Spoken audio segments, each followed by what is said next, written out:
I grew up mostly in Satellite Beach. My dad was in the military, so at the younger ages I traveled around the world a little bit. Lived in New York and Japan, Massachusetts for a year, but my dad retired and moved to Cocoa Beach, so I pretty much call Satellite Beach my home.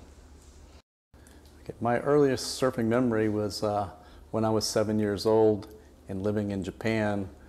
My parents had set up a vacation in Hawaii, and I had broke my arm doing a running long jump in the Cub Scouts, and I had a cast on my arm all the way up to here. And we went to Hawaii, and the friends we stayed with, they had a surfboard, and my brother and sisters were out there getting pushed into waves, and I'm standing on the beach and I can't get out there. And my mom could tell I really wanted to get out there and do that, so she put a plastic garbage bag over my arm and taped it up, and there I was out there surfing, and they couldn't get me out of the water once I got going out there. First surfboard was a garage sale board my mom bought for $10, and my brother and I had to share it, and he was older than I am, so I was always having to wait for him to get done surfing before I could get out there. And that's kind of what led me into thinking about shaping. Was I wanted to get a board. My parents couldn't afford to buy another one, so I found this old broken longboard on the beach, and I took it home and I stripped the glass off of it and just shaped myself a surfboard and glassed it all up, and it's how I got started. Yeah, my first board was kind of a necessity to shape, and I had seen Marianne Hayes, the East Coast Hall of Famer, shaping boards at her house, and her house was on the way to the beach from my mom's house, and I'd ride my bicycle by there as a kid. I stopped in a few times and watched her shape. She glassed them. She built the whole board right there at her house.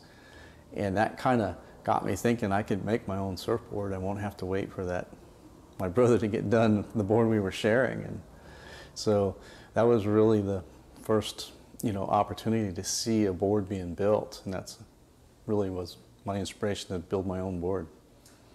I started right at the very end of the longboard area when surfboards were getting in that 7-foot single fin range was kind of the average board. Here in Florida, there were quite a few, sub 6-foot twin fin type of boards. They weren't even fishes back then. We just called them twin fins. And so those were the boards I really started surfing with. Early influences on me were guys like Larry Bertleman, Mark Richards, Buttons. Those are the guys that I tried to emulate when I was surfing.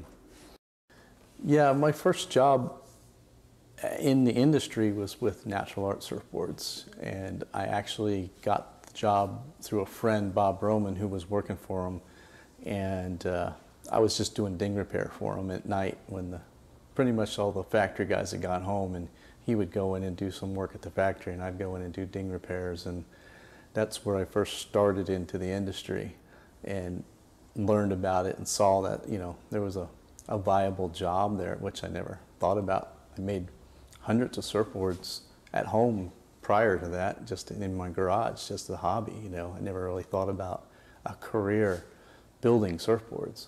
And that opened my eyes up to that, industry, that there was a whole surf industry out there I didn't even know about. Yeah, it's funny how, I have a funny story about my very first board. After finding the old longboard on the beach and taking it home, stripping the glass off and kind of hand shaping a board with what they called a surf form. It's just a handheld tool that I didn't have a planer. I didn't even know what a planer was at that time. And so I shaped the board all out, and now it was time to glass it. So I had seen at the local Ace Hardware store down there in Satellite Beach, the same one still there, had sold fiberglass and resin. It was boat resin. It wasn't even surfboard resin, so it's a little bit different. So I decided I'm going to go buy some fiberglass. I'm going to go buy some resin. I'm going to come home and glass my board. And I rode my bicycle up there about a mile away from my house.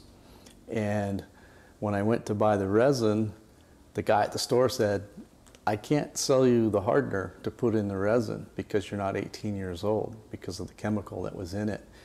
And I was like, well, what do I do? And he goes, are you going to use it today? And I said, yeah, I'm going to go home and glass my board. So he opened up the can, it was like a metal pint can of resin, and he poured the hardener in there, and he put the lid back on, and he says, when you get home, just stir it up and it'll be ready to use, and it'll dry in about 30 minutes or so. I said, okay. I didn't know any better. Put the resin stuff in my bicycle, rode home. I got home, I've got the fiberglass all set up on my board. I'm gonna glass my very first surfboard, and I grab a hold of the can of resin, and it's burning hot, and I don't know why. Maybe because I was riding in the sun. And I opened that can up, and smoke and stuff just came shooting out of this can. I didn't even know what was going on. And just basically a thermal reaction with hardener and resin. If you put too much hardener and resin and you keep it encased like that, you are making a reaction that cannot be stopped. And it was over-catalyzed. It was just burning hot. I was freaking out. I thought I was going to burn my mom's house down. And you know, of course, I'm in tears. I'm only 13 years old when this has happened, and I'm like, I don't know what's going on. And my mom comes out, like, she didn't know what's going on. I said, oh, the guy said he could sell me the hardener, you know. So she drove me back up to the store and made him so she could buy the hardener, and he gave her instructions on how to mix it. And then I came home and glassed my surfboard. And so I was working as a mechanic in high school, and all through high school, that's what I thought I was going to be, was an auto mechanic, and always had a passion for cars, and still do, still work on cars here and there. And I had to go to the East Coast Championships to surf in the ESA Championships, and I had to quit my job at the car dealership. They wouldn't give me the time off. So I came back and went and worked for another car dealership, and a year later it was the same thing. East Coast Championships came up. I hadn't had enough time in to get the vacation, so I had to quit my job again to go compete in the East Coast Championships. And in the interim, I was working at Natural Art, doing ding repair and odd jobs in the shop at night, and a job opportunity came up, you know, to polish surfboards. And I was told, yeah, you know, if you want to surf, you can surf during the day, and just as long as you come in and get your work done at night, you know. And I was like, wow, this is the job I want. I can go surfing and still work. And didn't really realize, you know, this whole industry existed. I don't know. I guess early on when I shaped some boards for some of my friends, and they, you know, told me what they wanted, I did it, and then they would come back and say, yeah, the board rode really good. I really liked it, you know. And I kind of thought, okay, well, I guess I did something right. Early on, you don't know. It's kind of a guessing game because you really don't have that knowledge about what works in a surfboard. And it takes years to get that kind of knowledge to where you learn how to manipulate the shape to change the way it's going to ride. I pretty much figure I'm self-taught, you know, trial and error. I probably shaped a couple hundred surfboards before I ever started working for Natural Art. I watched Marianne shape some boards and just kind of watched and learned. When I started working for Natural Art, then guys like Greg Lohr and Rich Price were shaping there, and I got to watch them and see, you know, after shaping hundreds of boards, oh, I never knew you could do that. I never knew you could do that. So I learned a lot watching them as I was doing other jobs in the factory. And it just came up that Greg was kind of moving on, and Rich Price was going to take over doing more of the natural arts. And they had another line of surfboards that they did called C-shaped surfboards. And that's when Pete, the owner of Natural Art, came to me and said, you know, we're looking for somebody to shape these boards. You think you want to do it? You know, because he knew, I'd shown him some of the boards I made, so he knew I shaped. So the job just kind of fell into my lap. I guess at first when I was working at it, you know, it was kind of like a new job, so I really wasn't thinking it was a profession. You know, it was just kind of a job that I did. But as I got more into it and started shaping and started realizing, you know, this could be a career, and seeing the guys before me, you know, make a decent living doing it and doing what they loved. And I really did love shaping surfboards and creating something and working with my hands. That's the thing that kind of attracted me to it.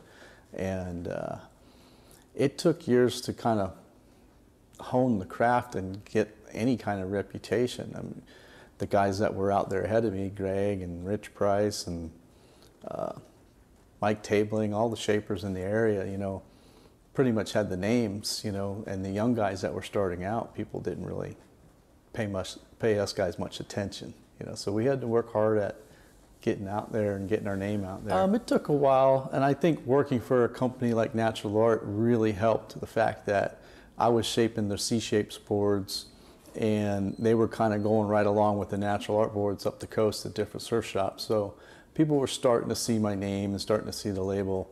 So it took a few years of getting into different shops to start people remembering you, remembering your shape. And I still have people today said, yeah, my first board was an old C-shaped board that you shaped, Yeah, I think shaping's kind of like sculpting, It's something that, it's a subtractive process where you start with this blank and you shape it down into a form.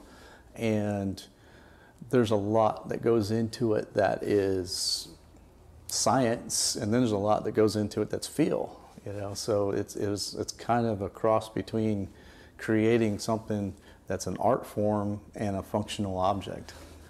There's been a lot of changes in what we do building surfboards, but in the shaping part, the biggest game changer has been the shaping machine. And the CNC machine take a shaped surfboard and copy it exactly. And you can modify it from there in the hand shaping process of it, or even in the program process of making it, tweaking it by changing the numbers. So you can almost shape on the machine as far as designing. And it really has been a good learning tool for all shapers that use it. You can take a shape that what you did as a starting point and manipulate it, see what you have, build the board, ride it, and then compare, and then go right back to starting point A, or even go off in another direction. And there's a lot to be learned by that. When you hand shape, it's too easy to change something from the original that you might not see until later, that you have not copied that original shape exactly as it was the first time. So the machine can teach you things that you don't even know about shaping as a hand shaper. So that's been the biggest game changer, is that machine, the shaping machine. The tools and the methods that we use shaping have not changed very much in 30 years. And the materials? Materials have changed over the years, as far as the foam becoming lighter and stronger, and then going into styrofoam for epoxy boards and different types of construction materials. They all shape differently. So as a shaper, you got to learn to deal with that. But the building of the boards changed a lot with different types of glass, carbon fiber, different types of stiffening and flexing in the boards, torsional twist. There's all kinds of things that are happening in that respect that's changed over the years, more so than the actual shaping. What I see with the young shapers coming up is a lot of them gravitate right to the machine, that technology part. They think that that's going to make them a better shaper. It does, because they're not as polished in their craft, but it doesn't teach them the hands-on part of shaping. That takes just years, and it's somebody that's dreaming to be a shaper has to be passionate enough about it and willing to put the time in with the planer in your hand, not the machine, to learn those things. The machine is easy to dial a program in and have it come out and say, this is my shape, but you only created it digitally, not by hand. I get that question a lot, actually. What do you prefer? I have gravitated more towards epoxy boards than polyester. And the reason I like them better, as a shaper, they're harder. They're harder to shape. They're more costly to build. The process of building them is a little slower than a polyester. But the construction is a lighter core with a heavier skin, and you have a board that's more buoyant, so you can go a little thinner in your board if you want to keep it the same as what you have. You have a board that has a livelier feel to it. And there's a thing about people, they get a board and they ride it for a few years and they kind of say, my board feels kind of like waterlogged, it feels dead, you know, and it's true.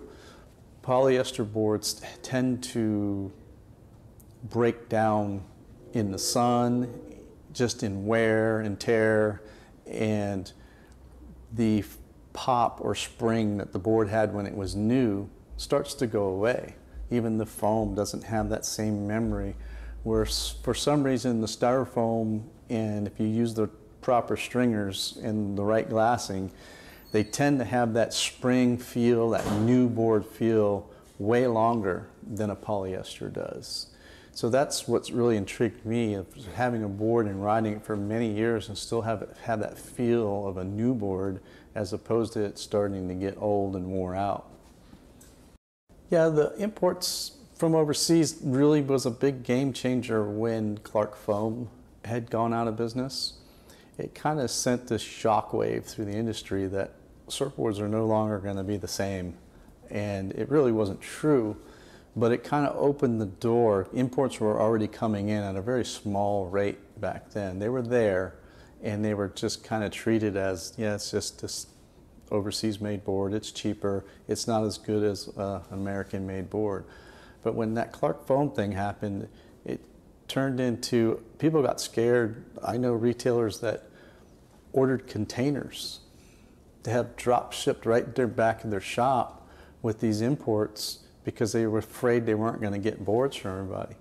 We were already doing EPS epoxy boards at that time, so that foam was ready available and the resin was ready available. There was no reason for us to say, oh, we can't get your boards to you. We might not be able to get it in polyester, but we can do it in epoxy. And if you glass it right, shape it right, you can make an epoxy board feel like a polyester too. So we could have satisfied most customers' needs with that. And it just was a game changer, and it brought that import influx in that really made a false price in what boards should be, because they were coming in cheap. They started out as that, and then they kind of got going a little bit more expensive, and the shop owners, I can understand as a retailer, were making more money on that product. And a lot of custom guys at that time were getting pushed to the sidelines, and me included. I felt like there were shops out there that dove into the import thing way too heavily. There's a range of where they be. If you have a beginner board, you have this much market, you have an intermediate market, and you have your more professional or better surfer market. And they took over the market, and it crushed a lot of people. And it's taken years for it to come back. But I think the whole country's kind of in this new state of mind that we got to take care of ourselves a little bit better, and support USA made products. And all of these imports from overseas have hurt our jobs and hurt our economy. And I think it's coming back. It's slow to come back, but I really see a shift in it to where surf shops have balanced out more, to where, yeah, they're there, they're out there, but they should be presented in what they are. They're an overseas copy board that's made cheaper. And there's some that are getting really good now. But for years, there were a lot of them that were just not that good of a surfboard and sold as if it was just as good as what we make over here. And that's the part that was really bad for the whole industry. I always like the challenge of, as much as boards change, they always kind of come back around, and old shapes come and resurface, and old ideas pop up, and people think they're new. And as shapers and board builders, you go, yeah, we did that before. And the thing is, it's like you never stop learning.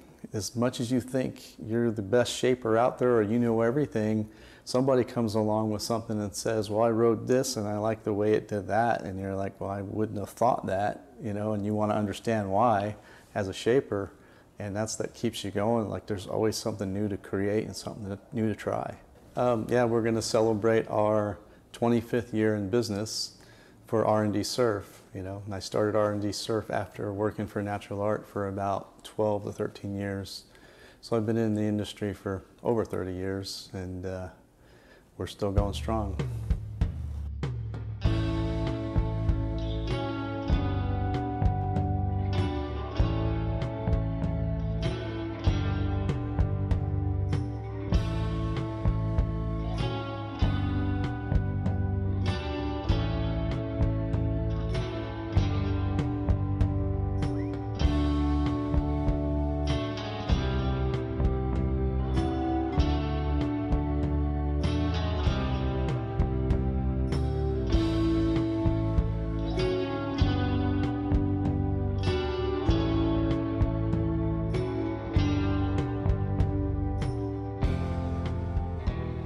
since then that's what I wanted to do. I knew ever since then that's what I wanted to do. I knew ever since then that's what I wanted to do. I knew ever since then that's what I wanted to do. I knew ever since then that's what I wanted to do.